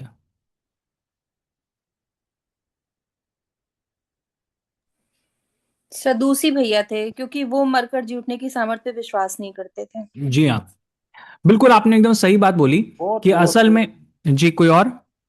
बोथ बोथ हाँ, बोथ। तो बोथ मैं उसी में आऊंगा। असल में जो सदूसी थे ना, उनकी शिक्षाएं गलत थीं। वो आत्मा पर नहीं विश्वास करते, वो पुनरुत्थान के ऊपर नहीं विश्वास करते, वो स्वर्ग और नरक के ऊपर विश्वास नहीं करते। पर जो फरीसी थे, उनकी जो डॉक्ट्रिन थी वो बिल्कुल सही थी। उनकी जो असल में बहुत सारी चीजें जो है यीशु मसीह ने प्रचार करी, वो फरीसी पहले ही से प्रचार कर रहे थे। इवन पौलुस ने बहुत सारी चीजों का प्रचार किया जो कि फरीसी पहले से बोल रहे थे, है ना? तो जो सदूसी थे वो फॉल्स थे, डॉक्ट्रिन डॉक्ट्रिन को अगर देखें। और जो फरीसी जो थे वो सही थे, और जो सदूसी थे वो गलत थे। पर लेकिन यीशु मसीह की आंखों में दोनों गलत थे। क्योंकि सदूसी गलत इसलिए थे क्योंकि उनकी डॉक्ट्रिन गलत थी, पर फरीसी गलत इसलिए थे क्योंकि उनका विवेक गलत था, उनकी नीयत गलत थी, उनका हृदय जो था वो शुद्ध नहीं था। बहुत सारे लोग हैं, गलत शिक्षक हैं, जिनकी डॉक्ट्रिन बिल्कुल सही है पर उनका जो नियत है वो गलत है ना? उनकी नियत गलत है। वो भी जो है एक फॉल्स टीचर्स हैं। ओके, अगर वो केयरफुल नहीं रहे तो वो फॉल्स टीचर्स बन जाएंगे, क्योंकि उनका एम है कि अपने आप को महिमा दिलाना, उनका एम है कि उनको जो है उनको उसमें धन दिख रहा है, इस वजह से वो इन चीजों को वो कर रहे हैं, है ना? ये वो गलत है। राइट? अनफॉर्चुनेटली यही चीज है, क्योंकि मैं बहुत सारे लोगों को देखता हूं कि वो अन्य भाषा मान रहे हैं, सब कुछ सही मान रहे हैं, पर लेकिन उनकी नीयत गलत है सेवा करने की। ओके। तो इसीलिए हम यहाँ पे देख रहे हैं कि पौलुस जो है दोनों बातों कन्फ्रंट कर रहा है, गलत शिक्षा को भी कन्फ्रंट कर रहा है, पर वो गलत हृदय को भी कन्फ्रंट कर रहा है। और कोई भी प्रभु का जन जो है उसके लिए दोनों चीज इंपॉर्टेंट है, सही शिक्षा और सही हृदय, सही विवेक, है ना? वो क्या बोल रहा है वो भी इंपॉर्टेंट है, पर लेकिन वो क्यों बोल रहा है वो भी इंपॉर्टेंट है। वो सेवा क्या कर रहा है वो भी इंपॉर्टेंट है, पर वो सेवा क्यों कर रहा है वो भी इंपॉर्टेंट है। राइट? फिर हम क्या देखते हैं कि इस प्रकार से, और वो इस बारे में वो बता रहा है कि बहुत सारे लोगों ने इसको छोड़ दिया और वो लोग गलत रास्ते पर जो है चले गए। अब उस समय जो एक गलत शिक्षा थी वो थी व्यवस्था को लेकर। बहुत सारे जो ये शिक्षक थे कि वो यहूदी बैकग्राउंड के थे, वो कलीसियाओं में जा रहे थे और वो कह रहे थे कि उनको जो है जो पुराने व्यवस्था थी उसकी रीति रिवाजों को उनको रखने की जरूरत है ना? उसके जो बहुत सारे खान पान की बातें हैं उनको मानने की ज़रूरत है, खतना करने की ज़रूरत, जो जो यहूदी त्योहार हैं उनको बनाने की ज़रूरत है। तो वो गलत शिक्षा लेकर आ रहे थे, जबकि पौलुस ने स्वयं जो है इस बात को क्लियर किया था कि जो पुराने नियम की बहुत सारी रीति रिवाज हैं वो अप्लाई नहीं करते, जैसे सबत का दिन हुआ, कुछ खान पान की चीज़ों को लेकर हुआ, है ना, कपड़े पहनने के ढंग का हुआ, त्योहारों को हुआ, वो जो है अन्य जाति के जो विश्वासी हैं उनको मानने की आवश्यकता नहीं है। पर ये लोग आ रहे थे और ये लोग क्या कर रहे हैं, ये लोग बोल रहे थे नहीं नहीं तुमको वो करना होगा, अगर तुम नहीं करोगे तो तुम जो हो स्वर्ग नहीं जाओगे, अगर तुम नहीं करोगे तो तुमसे परमेश्वर खुश नहीं होगा। ओके। जबकि पौलुस ने इस बारे में बहुत स्पष्ट रीति से बोला था कि तुम इन बातों को नहीं बोलोगे। ओके। तो हम इसको देखेंगे कि वो क्या बता रहा है और वो कैसे उसको काउंटर कर रहा है। ओके। तो वो जो है टिमोथी को बता रहा है कि इस गलत शिक्षा को काउंटर करो, और वो बता रहा है कि कौन से तर्क तुम्हें यूज करने हैं कि तुम उनको काउंटर करो। तो मैं चाहूंगा कि कोई जन 8 से लेकर 11 तक कृपया करके पढ़ दे, 8 से लेकर 11 तक पढ़ दे। पर हम जानते हैं कि यदि कोई व्यवस्था को उचित रीति से काम में लाए तो वो भली है, ये जानकर कि व्यवस्था धर्मी के लिए नहीं पर अधर्मियों, निरंकुशों, भक्तिहीनों, पापियों, अपवित्र और अशुद्ध मनुष्यों, माँ बाप के घात करने वालों, हत्यारों, व्यभिचारियों, पुरुषगामियों, मनुष्यों के बेचने वालों, झूठ बोलने वालों और झूठी शपथ खाने वालों और इनके अतिरिक्त खरे उपदेश के सब विरोधियों के लिए ठहराई गई है। यही परम धन्य परमेश्वर की महिमा के उस सुसमाचार के अनुसार है जो मुझे सौंपा गया है। जी हाँ, थैंक यू। अब देखिए यहां पर जो ना एक बड़ी इंटरेस्टिंग बात उसने बोली, उसने ये कहा कि जो व्यवस्था लिखी गई वो धर्मियों के लिए नहीं लिखी गई, वो जो किसके लिए लिखी गई, अधर्मियों के लिए। तो वो क्या बोलना चाह रहा है, वो ये बोलना चाह रहा है कि जो लोग ये बोल रहे हैं कि हमें व्यवस्था का पालन करना है, वो इसलिए बोल रहे हैं क्योंकि आ, वो ये नहीं विश्वास कर रहे हैं कि वो परमेश्वर के द्वारा जो है वो धर्मी बनाए गए हैं, है ना। इसको मैं थोड़ा सा एग्जाम्पल के साथ जो है मैं वो करूंगा कि जब परमेश्वर ने मूसा को व्यवस्था दी तो उसने इसलिए दी क्योंकि उसको यकीन था परमेश्वर को कि इजरायली लोग ये सब पाप करेंगे जो यहाँ पे लिखे हुए हैं। इस वजह से उनको कंट्रोल करने के लिए ये बातें लिखी गई हैं, व्यवस्था इसलिए दी गई। ओके। क्योंकि परमेश्वर जो है वो जानता था कि वो ये सब पाप करेंगे। ओके। पर नए नियम में जब यीशु मसीह आया, उसके बाद हमारे जीवन में जब पवित्र आत्मा आया, तो परमेश्वर ने भरोसा किया हमारे ऊपर कि हम जो है ये सब पाप से ऊपर होंगे। ओके। और अगर हम इन सब पापों से ऊपर होंगे तो हमें इसकी आवश्यकता नहीं है। तभी वो इस बात को वो कह रहा है कि व्यवस्था जो है वो धर्मियों के लिए नहीं लिखी गई, पर लेकिन वो अधर्मियों के लिए लिखी गई थी, है ना। जैसे कि नवी आयत में लिखा है कि अर्थात ये जानते हुए कि व्यवस्था का विधान धर्मियों के लिए नहीं बल्कि विरोधियों के लिए है। ओके। तो अगर अगर कोई जन कह रहा है कि मुझको व्यवस्था मानना है, मुझको जो है वो पुरानी रीति रिवाज मानना है, उसका मतलब है कि वो क्या है, अधर्मी है। ओके। आप समझ रहे हैं इस बारे में, है ना। जैसे मैं इस बात को एग्जांपल देता हूं कि हम लोग के कंट्री में जो है आप देखोगे कि कई कई जगहों पे दीवारों पे लिखा होता है कि कृपया करके पान यहां ना थूकें। बहुत बार लोग जो है उसी पे थूक देते हैं। आप इंडिया में अलग अलग जगह पे जाओगे गवर्नमेंट उसमें कि यहां पे मत थूकिए, पर आप अमेरिका में जाओगे, आप सिंगापुर में जाओगे तो वहां पे कहीं नहीं लिखा होता है ना थूकिए। उसका क्या कारण है, वो इसलिए है क्योंकि सिंगापुर की गवर्नमेंट जानती है और वो यकीन करती है कि अगर वो विधि नहीं भी है तो वहां के लोग जो हैं थूकेंगे नहीं। ओके। अब यहां पे क्यों वो लॉ बनाए, क्यों लोग लिखते हैं, क्योंकि लोग थूकते हैं, है ना। तो पौलुस कह रहा है कि अगर तुम कह रहे हो कि तुमको व्यवस्था की जरूरत है, इसका मतलब है कि तुम ये सब चीजें हो, इसका मतलब है कि तुम अधर्मी हो, इसका मतलब है तुम विरोधी हो, है ना। उसका मतलब है तुम पापी हो, तुम अपवित्र हो, तुम अधार्मिक हो, इसका मतलब है तुम हत्यारे हो, व्यभिचारी हो, तुम होमोसेक्सुअल हो, समलैंगिक हो, राइट। तो वो कह रहा है कि ये सब चीजें इसका मतलब है तुम हो, है ना। तो मैं आपको यही बात बताना चाहता हूं कि जो व्यवस्था थी वो असल में हमको पापी डिक्लेयर कर रही थी, वो हमको इसलिए मिली थी क्योंकि हम पापी थे। पर परमेश्वर अब हमारे ऊपर ट्रस्ट कर रहा है कि हम जो है इन चीज़ों को नहीं करें, हम इन चीज़ों से अब ऊपर आ चुके हैं, तो अब हमको उन चीज़ों की आवश्यकता नहीं है ना। वो चीज़ की आवश्यकता नहीं है। जब जब मेरा बेटा छोटा था तो बहुत सारी चीज़ें मैं उसको बोलता था कि मत करो, ये ना करो, वो ना करो, पर अब मैं नहीं बोलता हूँ क्योंकि अब वो नहीं करता है उन चीज़ों को, क्योंकि वो अब परिपक्व हो रहा है। ओके। तो ये बात को मैं आप बताना चाह रहा हूं कि परमेश्वर ने हमको व्यवस्था से क्या करा, ऊपर उठा लिया, क्योंकि वो यकीन कर रहा है कि मैं उन चीजों में नहीं गिरूंगा। मैं जो हूं हत्या नहीं करूंगा, मैं चोरी नहीं करूंगा, मैं जो हूं समलैंगिक नहीं बनूंगा, मैं व्यभिचार नहीं करूंगा। ओके। तो जब वो ट्रस्ट कर रहा है तो वो कह रहा है कि तुमको मेरे कानून की जरूरत नहीं है। ओके। तुमको उन रीति रिवाजों की जरूरत नहीं है जिसके द्वारा तुम जो कंट्रोल किए जा रहे हो, क्योंकि अब तुम्हारे अंदर जो है पवित्र आत्मा है ना। तो एक प्रकार से पौलुस जो है उन लोगों को मॉक कर रहा है जो व्यवस्था का पालन कर रहे हैं। राइट।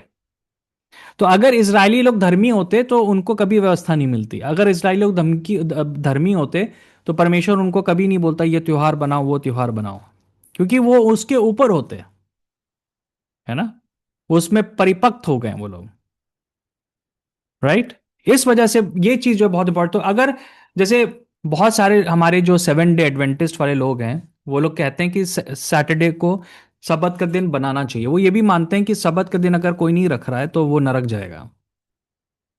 ओके। अगर वो ये बात को कह रहे हैं, वो व्यवस्था के इस नियम को वो मान रहे हैं, तो पौलुस के अनुसार वो ये सब चीजें हैं परमेश्वर की आंखों के सामने, जो मैंने आपके सामने किया। ओके। वो पापी हैं, वो अधर्मी हैं, वो अपवित्र हैं, है ना। वो हत्यारे हैं परमेश्वर की आंखों के सामने। ये सब बातें हैं उनके जीवन में, क्योंकि वो जो है व्यवस्था के अधीन रहना चाह रहे हैं। राइट। ये बहुत इंपॉर्टेंट बात है जो कि हमको जो है ना समझने की जरूरत है। इवन आजकल जो है ना, क्योंकि लोग बहुत इजराइल जा रहे हैं और वो चीजें कर रहे हैं, तो बहुत सारे लोग जो है ना वो फिर से जो है ना वो इजराइल के त्योहार बनाना चाह रहे हैं, वो सब चीजें कर रहे हैं। वो कह रहे हैं कि पुराने नियम को हमको फॉलो करना चाहिए। अगर वो ये बातें बोल रहे हैं, इसका मतलब है कि वो सब चीजें हैं, है ना। तो क्या हो रहा है कि असल में उनकी स्थिति और बुरी हो चुकी है। जितना कोई जन जो है व्यवस्था की रीति रिवाजों का पालन करेगा वो उतना धर्मी बनता जाएगा, है ना। पर लेकिन परमेश्वर आपको और मुझे कह रहा है कि मैंने तुमको यीशु मसीह के लहू से छुड़ा लिया, अब तुम व्यवस्था के ऊपर हो। पर लेकिन अब इसका मतलब ये नहीं है कि तुम जो वो पाप करो कि तुम फ्री हो गए, नहीं। तुमको फ्रीडम इसीलिए मिली है क्योंकि मैं तुम्हारे ऊपर यकीन कर रहा हूं कि तुम वो चीजें नहीं करोगे। ओके। तो परमेश्वर जो है, जो व्यवस्था का दंड है वो हमारे ऊपर नहीं आ रहा है, क्योंकि परमेश्वर यकीन कर रहा है कि हम वो चीजें नहीं करेंगे, है ना। जैसे गलातियों में परमेश्वर ने अब्राहम को कहा, सॉरी कलीसिया को बोला गलातियों की किताब में, कि उसने वो हमारे लिए क्रूस के ऊपर शराब बन गया ताकि हमको इब्राहिम की आशीषें मिल सके। उसने हमें जो है क्रूस के व्यवस्था के, सॉरी मैं एक बार फिर से रिपीट करूंगा, क्रूस के ऊपर वो हमारे लिए व्यवस्था के शराब बन गया ताकि हमें इब्राहिम की आशीषें प्राप्त हो सके, है ना। अब हम जो है उन श्रापों में नहीं है, क्योंकि यीशु मसीह ने हमें छुटकारा दे दिया और वो यकीन कर रहा है कि मैं उन चीजों को नहीं करूंगा जिसकी वजह से वो श्राप जो थे इजराइल के ऊपर आ रहे थे, है ना। आप इस बात को अंडरस्टैंड कर रहे हैं। और इसी वजह से वो शराप नहीं है। शराप क्यों थे पुराने नियम में? वो इसलिए थे कि इजराइल का देश जो है वो कंट्रोल रहे, वो उनके मन में डर रहे। पर लेकिन अब वो शराप नहीं है, क्योंकि परमेश्वर नहीं चाहता कि हम उस डर के द्वारा जिए, और वो नहीं चाहता है कि हम वो चीजों को करें जो कि पहले थी, है ना। ये कुछ कुछ ऐसा हुआ कि जैसे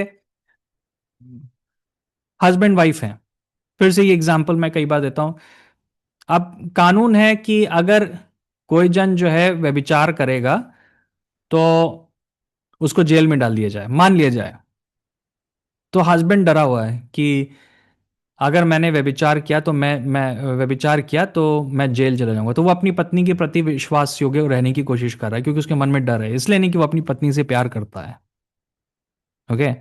पर मान लिया जाए कि पत्नी ने सरकार ने वो कानून हटा दिया और पत्नी ने आके बोला कि देखो अब वो कानून नहीं रहा, अब तुम फ्री हो। पर मैं तुम्हारे पर यकीन कर रही हूं कि ये कानून नहीं भी है तब भी तुम वो चीज नहीं करोगे, क्योंकि तुम मुझसे प्रेम करते हो, है ना।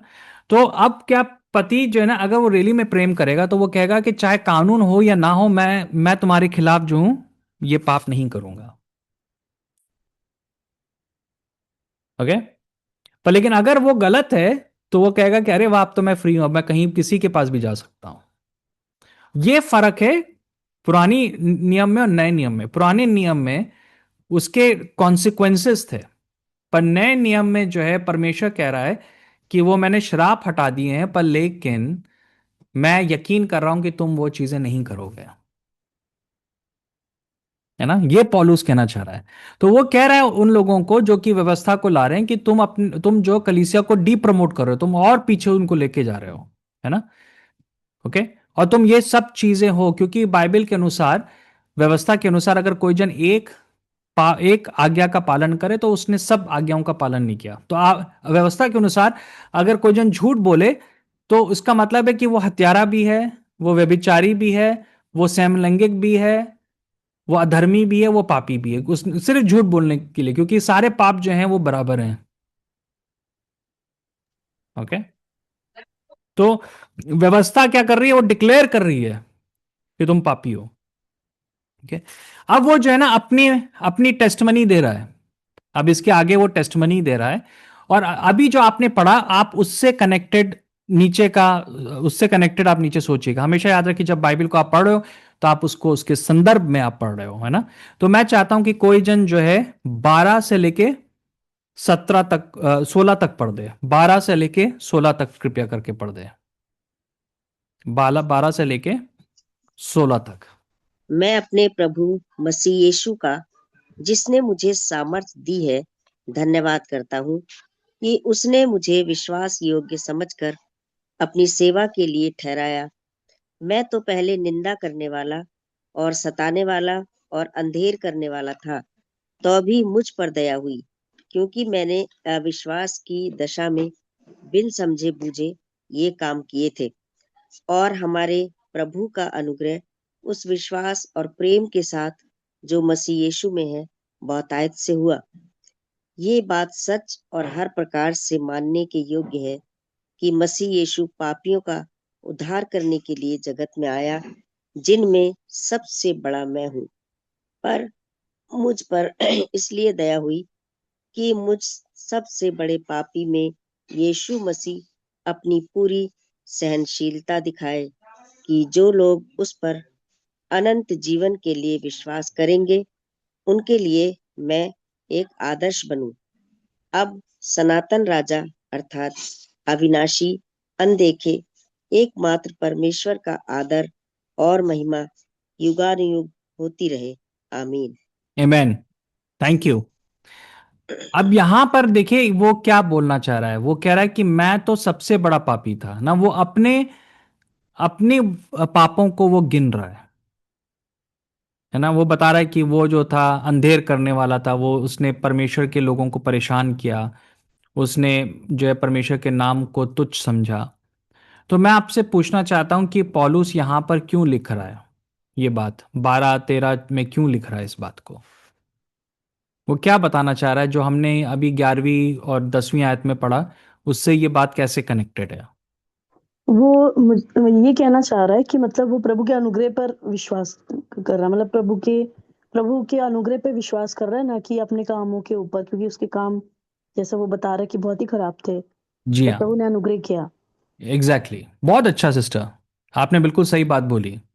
देखिए वो अभी तक व्यवस्था की बात कर रहा है, और वो ये बताना चाह रहा है कलीसिया को कि अगर अभी तक व्यवस्था होती तो उस जैसे जन के लिए कोई भी जो है अनुग्रह नहीं है। राइट। उसके उस जैसे जन के लिए कोई भी वो नहीं, क्योंकि व्यवस्था के अनुसार उसने हर एक वो चीज करी जो व्यवस्था में गलत है। वो हत्यारा भी था। राइट।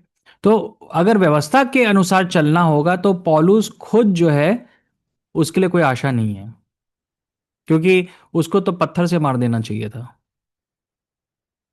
राइट। तो यहां पे वो एक कॉन्ट्रडिक्शन को दिखा रहा है। वो कह रहा है कि अगर व्यवस्था बेथक है तो मैं सबसे बड़ा पापी हूं। असल में मैं आपको एक बात बताना चाह रहा हूं, हम सबको ये मानना है कि हम सबसे बड़े पापी हैं, है ना। अगर व्यवस्था हो तो हम सब सबसे बड़े पापी हैं। हम लोग के लिए कोई आशा नहीं है। हमें जो है, हम नरक के योग्य हैं और हमारे लिए कोई आशा नहीं है। पर लेकिन क्योंकि मैं अव्यवस्था में नहीं हूं, पर लेकिन मैं यीशु मसीह के अनुग्रह की वजह से हूं, तो मैं जो हूं मैं वो हूं, और परमेश्वर ने मुझको क्षमा किया, और उसने जो है मेरे अंदर अपने धीरज को दिखाया, अपने प्रेम को या अपने संयम को उसने प्रदर्शित किया, है ना। ये डिफरेंस था। तो वो बोल रहा है, पौलुस कह रहा है कि मैं सबूत हूं परमेश्वर के अनुग्रह का। अगर तुम लोग कह रहे हो कि हमें व्यवस्था में रहना है, तो मैं बताना चाहता हूं कि मेरे लिए कोई आशा नहीं है। पर लेकिन अगर मैं आज यूज किया जा रहा हूं, मैंने इतनी जगहों पे कलीसियाओं की स्थापना करी है, ये बात का सबूत है कि व्यवस्था चली गई है और मैं अनुग्रह में हूं।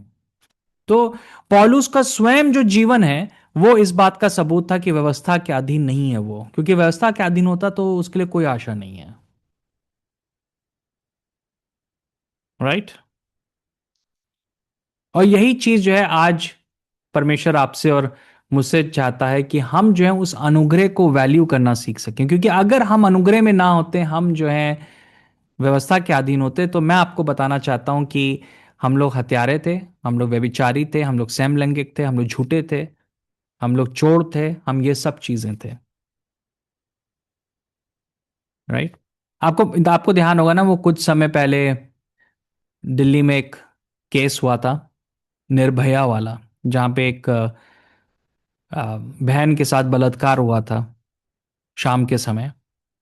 एक बहुत ही बुरा चीज हुई थी ना। तो वो जो लोगों ने बलात्कार किया था, तीन चार जो लड़के थे, उनको जेल में बंद कर दिया गया, और लोग जो थे सड़कों पे आ गए थे, इंडिया गेट पे जो थे एकदम भरे हुए थे लोग, गुस्सा कर रहे थे, लाखों में लोग सड़कों पे आ गए थे। एक्चुअली में मुझे लगता है कि वो उस समय की जो कांग्रेस गवर्नमेंट थी, उसका जो है हिलने का सबसे बड़ा रीजन था। वहां से लोग जो थे गवर्नमेंट से गुस्सा होना शुरू हुए, क्योंकि उनको लगा कि गवर्नमेंट ने उस लड़की को बचाने के लिए कुछ नहीं किया। और आपको मालूम होगा कि वो जो मीडिया वाले थे वो गुस्सा दिखा रहे थे, वो मतलब गुस्सा करते थे, चिल्लाते थे, लोग बहुत इंटरव्यू कि आपको क्या लगता है मुख्य उनको फांसी चढ़ा देनी चाहिए, है ना। और मैं भी एक दिन ऐसे ही देख रहा था वो टेलीविजन, और मैं भी यही सोच रहा था कि अरे ऐसे लोगों को क्या उसको फांसी चढ़ा देनी, क्योंकि उनमें से एक जो जो था वो नाबालिग था, और बड़ा डिस्कशन हो रहा था कि क्या उसको फांसी होनी चाहिए कि नहीं होनी चाहिए, है ना। मैं कह रहा था कि अरे उसको भी चढ़ा देना चाहिए। एक दिन जब मैं ऐसे ही सोच रहा था, मैं टीवी देख रहा था, मैं सोच रहा था, मुझे लगा कि पवित्र आत्मा ने एक बात बोली मुझसे। पवित्र आत्मा ने कहा कि हम सब लोग जो है ना उन लोगों पे गुस्सा कर रहे हैं क्योंकि हमको लग रहा है कि हम वो हमसे बड़े पापी हैं, पर व्यवस्था के सामने हम सब लोग वही हैं। व्यवस्था के सामने हम सब लोग वही हैं। तभी पौलुस ने कहा कि मैं जो हूं सब पापियों में सबसे श्रेष्ठ हूं।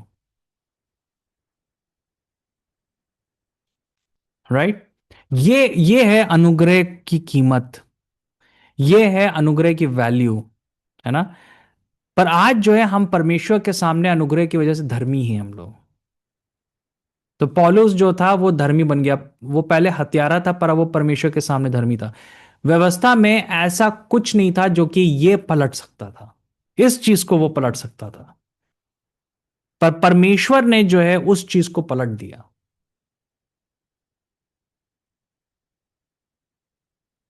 क्या आप और मैं अनुग्रह को उस प्रकार से वैल्यू कर पा रहे हैं जिस प्रकार से पौलुस ने वैल्यू किया, और जिस प्रकार से वो चाह रहा था कि टिमोथी वैल्यू करे उसको, उसकी कीमत को जाने, है ना।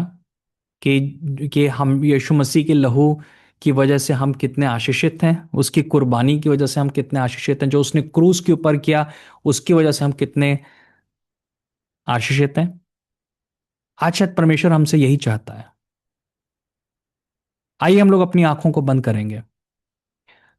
पिता परमेश्वर, मैं धन्यवाद देता हूं क्योंकि आपने हमें एक अच्छा विवेक दिया है, शुद्ध हृदय दिया है, और हम चाहते हैं कि हम लोग हमेशा उसको थामे रहें।